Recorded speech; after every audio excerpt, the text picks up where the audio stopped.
আমরা গেছিলাম Jhenaidah Johann dream ভ্যালিতে। এইটার পার্ট 1 তো আমি আগেই আপলোড করে ফেলেছি, এটা ছিল পার্ট 2। হ্যালো এভরিওয়ান, আসসালামু আলাইকুম। সবাই কেমন আছো? আশা করছি সবাই অনেক ভালো আছো। এই ভিডিওটা আপলোড করতে একটু দেরি হয়ে গেল, কিন্তু কি আর করার, সব কিছু চাইলেই তো আর সবসময় হয়ে ওঠে না। কথা বলতে বলতে আমরা চলে আসলাম পার্কের ভিতরে। পার্ক নিয়ে যদি কিছু বলতেই হয় তাহলে বলবো সব পার্ক তো মূলত একই রকমই হয়, তাই এক্সট্রা করে পার্ক নিয়ে আর কিছু বলার নেই। একটু 19-20 তো হতেই পারে। তবে আমরা যেদিন যাই সেদিন পার্কে প্রচণ্ড ভিড় ছিল। ভিড়ের ঠেলায় কোনো কিছু দেখতেও ভালো লাগছিল না। তবে যে যাই বলুক, বাচ্চারা তো আনন্দ করে, ওরা ওদের মতো করেই আনন্দ করে যতই ভিড় হোক। দেখুন এই খেজুর গাছটা অনেক সুন্দর না? বাট এটা আর্টিফিশিয়াল। আর এখানে র্যানকে বলছিলাম, বাবা তোমার একটা ছবি উঠাই। আর র্যান তখনই মুখ কেমন করে, মানে ছবি উঠাতে চাইলে ওই চোখ মুখ কেমন জানি করে। তবে একটা কথা বলি, শুক্রবারে কেউ কোথাও ঘুরতে যায় না ভাই। শুক্রবার মানেই প্যারা। আমরা মনে করি শুক্রবার দিন একটু ঘুরে আসি, এই চিন্তাটাই সবাই করে। প্রচণ্ড ভিড়, সেই চিন্তা করে তো আর চুপ করে বসে থাকলে চলবে না।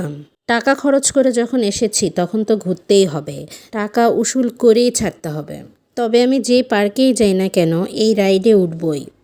এই রাইডটা কেন জানি আমার খুব বেশি ভালো লাগে। তোমাদের সবার এই রাইডটা কেমন লাগে কমেন্টে প্লিজ জানিও। দেন আমরা চলে যাই আরও আশেপাশে কী আছে সব কিছু দেখার জন্য। তবে যত কষ্টই হোক না কেন পুরো পার্কটা আমরা ঘুরে দেখেছি।